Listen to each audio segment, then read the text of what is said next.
ভাইয়া চাটা খান না, ঠান্ডা হয়ে যাচ্ছে। Thank you. এমন করছো কেন? ওকে আমি একটু আসি। হ্যাঁ sure। এটাকেই বলে ট্রামের উপর ওভারট্রাম। আমি বের হ বাবা। বাবা ঠিক আছিস? বল 32 বার এখনই কলেরা হসপিটালে চল। তুমি আমাকে চেনো না? না চিনি না। কে তুমি? দোস্ত এই মেয়ে তো ক্যাম্পাসে নতুন। নতুন পরিস্থিতি কি হবে? আপনি দেখছেন না মেয়েরা খেলতেছে, খেলার মধ্যে আপনি বলটা কেন নিয়ে গেলেন? বেয়াদবের মতো করলেন কেন? এরকম বলছে আমাকে। বেয়াদবকে বেয়াদব বলবো না, আপনি কি বলবো? এ মেয়ে থাপ্পড় মারবেন? মানে থাপ্পড় না। আমি আপনার চুরি করে আসছি নাকি? ভাই সরি সরি, ও থেকে চিনতে পারি না ভাই, সরি। সরি মানে বেয়াদবি করলো উনি, সরি বললে উনি বলবে, আমি কেন সরি বলবো?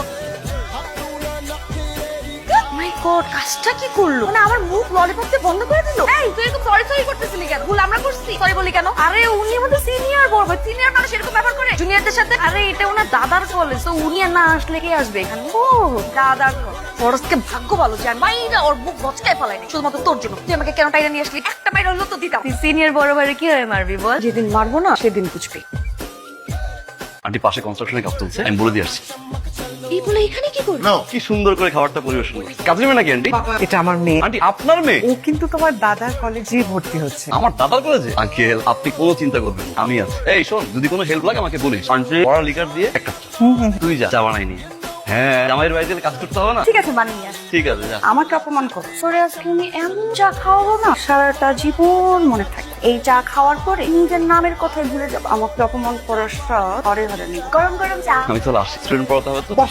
তুমি আমার মেয়েকে পড়াবে। আঙ্কেল এতবার আপনি রিকোয়েস্ট করছেন, আপনার মুখে আমি না বলতে পারি? আমি তো ওনার কাছে পড়বই না। চুপ কর বাবা, তুমি ওর কথা শোনো না। কি মনে করছিস তোর মতো এরকম একটা বেয়াদব ছিল আমাকে পড়াবি আর আমি সুন্দর মতো পড়বো?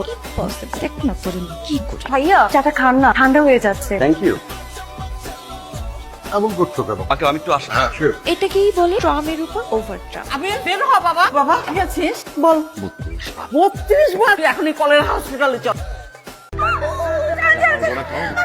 এই, আপনি আমাকে মারলেন কেন? আপনি জানেন আমার বাবা ওখানে আমাকে হাত তুলে নি। তুমি কি তোর বাপ? একদম বাইরে এসে যাবে এরকম স্যার রেখে জামা কাপড় খাওয়ায়? এই, একদম তুই দোকানে করবেন না। খবর আছে কিন্তু আপনার। ভালো তো লাগবে। শোনো বাবা, ওকে তুমি ইচ্ছে মতো শাসন করবে। আন্টি আমি কিভাবে পড়াবো একটু বলুন? এই বল দিয়ে আমাকে বলে চলেন স্যার সাথে গিয়ে খেলি, এটা সম্ভব? অদিতি মিথ্যা। শোনো, এরপরও যদি কোনো রকম উল্টাপাল্টা করে এই বল মাথায় তারা করুন কেন? আমার নাম জামাল গোটা। আমার নাম জামাল গোটা। অত্যাচারটা করছে আমারে। এরকম অত্যাচার আমার বাপের জীবনে কোনদিন কেউ করে নাই। মনে হয় তার সত্যি। আমার না সময় আমি দ্বিগুণ অত্যাচার মনে করছি। তো সেটা কাজ করতে পারো। কাজটা হইলো এই সিনিয়র বড় ভাইরে তুই কেন নিতে পারো? আমার না মাঝে মাঝে কি মনে হয় জানো? তাকে পরে কোথাও মাইরেন। আমার সিচুয়েশনটা আসলে জটিল। যে পর্যন্ত ওরা কিছু না করতে পারছে সে পর্যন্ত আমার মাথা ঠিক হবে না। চল এক্ষুনি দাঁড়া মা। আমি তো দিতেই পারছি না। আন্টি আপনি আমাকে দিন। আপনি কিন্তু অনেক বেশি করতেছেন। বেশি বেশি কি দেখছি কি আপনি বলছেন? আন্টি রাস্তাঘাটে কি উল্টে পাল্টায় পড়ে থাকে, আপনি আমাকে বলে একা চলতে পারো না, বের হয়েছে কারণ তুমি? বাবা নতুন জায়গা তো ওর দোষ নাই, ও তো কাউকে চেনে না জানে না। তুমি ওকে একটু দেখে শুনে রেখো। আমারই দেখে শুনে রাখতে হবে। চিন্তা করো না, এখন থেকে আমি দেখে শুনে রাখবো।